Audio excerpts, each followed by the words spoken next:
Hi friends, இப்போ நம்ம Ponni சீரியலோட review தான் பார்க்க போகிறோம். வாங்க வீடியோக்குள்ளே போகலாம். இதில் ஃபஸ்ட்டு சீன்லேயே இந்த மாதிரி பொன்னியும் சக்தியும் ஒரு வழியாக வனராஜா முன்னிலையிலையும் வனதேவதை முன்னிலையிலையும் காட்டில் வச்சு கல்யாணம் முடிச்சதுக்கப்புறமா சரி நாங்கள் கிளம்புறோம்னு சொல்லிட்டு அங்கேருந்து கிளம்பி போகிறாங்க. ஆனால் அப்போது வனதேவதையே அவங்க ரெண்டு பேருக்குமே ஒரு பரிசு குடுக்குற மாதிரி கடைசி நிமிஷத்துல இந்த மாதிரி அவங்க சிவானி பாப்பாவுக்கு வைத்தியம் பண்ண பாட்டி மூலியமா இந்த மாதிரி சிவானி பாப்பாவை கடத்தினவங்க அவங்க கூட தான் இருக்காங்கன்றத தெரிஞ்சுக்கிறாங்க. அது மட்டும் இல்லாம உடனடியா நம்ம இப்ப போய் அவங்கள பார்த்தாதான் நமக்கு இதுக்கு பின்னாடி என்ன சதி இருக்கு, யார் இந்த வேலையை பார்த்தாங்கன்னு கண்டுபிடிக்க முடியுன்ற எண்ணத்தோட உடனடியா வனராஜாவோட ஹெல்ப்போட அங்க கிளம்பி போறாங்க. அது மட்டும் இல்லாம இந்த மாதிரி அந்த வைத்தியம் பண்ற பாட்டி சொன்னது மூலியமா அந்த கடத்தல்காரங்கள ஒருத்தங்க ரொம்பவே சீரியஸான கண்டிஷன்ல இருக்கிறத தெரிஞ்சுக்கிட்டது மட்டும் இல்லாம சக்தியும் பொன்னியும் வனராஜாவோட பெர்மிஷனோட அவங்கள காட்டை விட்டு வெளியே கூட்டிட்டு போறாங்க.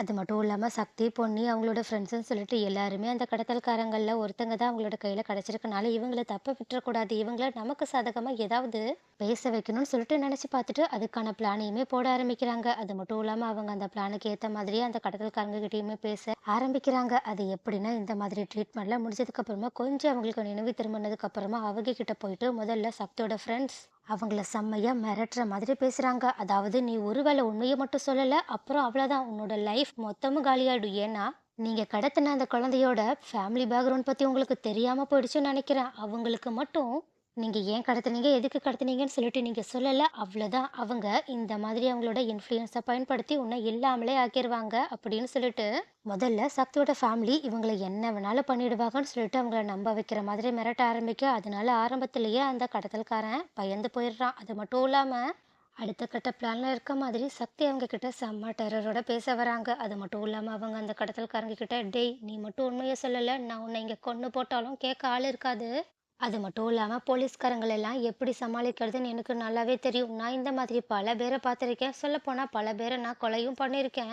நான் எனக்கு என்னோட குடும்பம் தான் ரொம்பவே முக்கியமானது. அதுக்கு மட்டும் யாராவது ஏதாவது பண்ணாங்க, ஏதாவது ஆபத்தை கொண்டு வந்தாங்க, அப்புறம் நான் யாரையுமே கருணை கூட பார்க்காம என்ன வேணாலும் பண்ணிருவேன். அதனால இன்னும் உனக்கு 1 மணி நேரம் டைம் தரேன். அதுக்குள்ள உனக்கு பின்னாடி யாரு இருக்காங்க, உனக்கு மேல யாரு இருக்காங்க, யார் இதை உன்னை செய்ய சொன்னாங்க அப்படின்ற அத்தனை டீட்டெயில்ஸுமே ஒன்று விடாம நீ எனக்கு சொல்லிதான் ஆகணும். அப்படி சொல்லலைன்னா உன்னோட உயிர் உனக்கு சொந்தமா இருக்காது. உனக்கு எப்படின்னா டாக்டர்ஸ் மூலியமா ட்ரீட்மெண்ட் கொடுத்து உன்னோட உயிரை காப்பாற்றணும். அதே டாக்டர்ஸ் மூலியமா அதாவது கொஞ்சம் பணத்தை அவங்க கிட்ட செலவு பண்ணாவே போதும், உன்னை தடயமே இல்லாம அவங்க போட்டு தள்ளிடுவாங்க.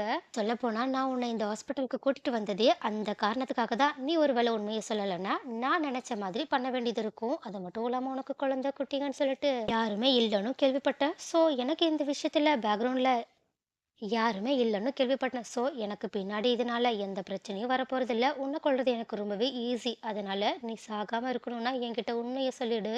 ஆனா நான் இந்த விஷயத்துல உன்னை வற்புறுத்தலாம் மாட்டேன். ஏன்னா எனக்கு எப்படினாலும் உண்மை ஏதாவது ஒரு வழியில தெரிய வந்துடும் சொல்லிட்டு அங்கிருந்து கெத்தாவோ ரொம்பவே மோசமான ஆள மாதிரியும் அந்த கடத்தல்காரங்க கிட்ட தன்னை காட்டிக்கிட்டு சக்தி கிளம்பி போக, உடனே இதை பார்த்துட்டு கடத்தல்காரங்க பயத்துல நடுங்கிட்டு இருக்க. அப்ப கரெக்டா பொன்னி ஏற்கனவே பிளான் போட்டபடியே அவங்க கிட்ட ரொம்பவே அப்பாவித்தனமா பேசுறதுக்காக வராங்க. அது மட்டும் இல்லாம அவங்க அவங்க கிட்ட இந்த மாதிரி அண்ணான்ற மாதிரி ஸ்டார்டிங்ல ரொம்பவே உரிமையாவும் அவங்க மேல ரொம்பவே அக்கறைப்படுற மாதிரி பேசுறாங்க. அது மட்டும் இல்லாம உங்களோட உடம்பு இப்ப எப்படி இருக்கு, பரவாயில்லையான்னு சொல்லிட்டு ஃபர்ஸ்ட் அவங்கள பத்தி விசாரிக்க ஆரம்பிக்க, அப்போ இது வரைக்கும் வந்தவங்க தன்னை மிரட்டினதையும் இப்போ பொன்னி அக்கறையா பேசுறதையுமே பார்த்துட்டு அந்த கடத்தல்காரங்களே குழப்பமடைகிறாங்க. ஆனா பொன்னியும் அவங்க கிட்ட இந்த மாதிரி நான் அந்த குடும்பத்துல தெரியாத்தனமா மாட்டிக்கிட்டு தவிச்சிட்டு இருக்கேன். அது மட்டும் இல்லாம இப்ப வரைக்குமே என்னால அந்த குடும்பத்துக்கிட்ட இருந்து தப்பிக்கவே முடியல. ஆனா நான் உங்களுக்கு என்னோட அண்ணன்ற முறையில அட்வைஸ் பண்றதுக்காக தான் இங்க வந்திருக்கேன். ஏன்னா நீங்க மட்டும் ஒரு வேளை அவங்க கேட்குற உண்மைய சொல்லலைன்னா கண்டிப்பா அவங்க உங்களை கொன்னாலும் கொன்னுடுவாங்கன்னு சொல்லிட்டு அவங்க கிட்ட ரொம்பவே அக்கறையோட பேசிக்கிட்டு அவங்களுக்கு தேவைப்படுறது எல்லாத்தையுமே எடுத்து கொடுக்க, உடனே இதுல ரொம்பவே எமோஷனலான அந்த கடத்தல்காரங்களும் இந்த மாதிரி ஏற்கனவே பொன்னி சக்தி அவங்களோட ஃப்ரெண்ட்ஸும் சொல்லிட்டு பிளான் போட்ட மாதிரியே பொண்ணுகிட்ட நான் பேசாம எல்லா உண்மையுமே சொல்லிடுறேம்மா, நீ சொல்றத பார்த்தா எனக்கு இவங்க மேல ரொம்பவே பயமா இருக்கு. அது மட்டும் இல்லாம அந்த தம்பி என்கிட்ட வந்து அப்படி பேசிட்டு போச்சு அப்படின்னு சொல்ல உடனே இதை கேட்டுட்டு சக்தியும் அப்படின்னு சொல்ல உடனே இதை கேட்டுட்டு பொண்ணையும் மனசுக்குள்ளேயே அப்பாட நம்ம நினைச்ச மாதிரியே நடந்துட்டு இருக்குன்னு சொல்லிட்டு நினைச்சது மட்டும் இல்லாம உடனடியே சக்தியையும் அவங்களோட ஃப்ரெண்ட்ஸையுமே கூப்பிட்டு அந்த கடத்தல்காரர்கிட்ட பேச வைக்கிறாங்க. உடனே அந்த கடத்தல்காரங்களும் இந்த மாதிரி இதெல்லாம் எனக்கு பழப்பு கிடையாதுப்பா, நான் ஏதோ பணத்துக்காக ஆசைப்பட்டு தெரியாதனமா இதுல வந்து மாட்டிக்கிட்டேன்.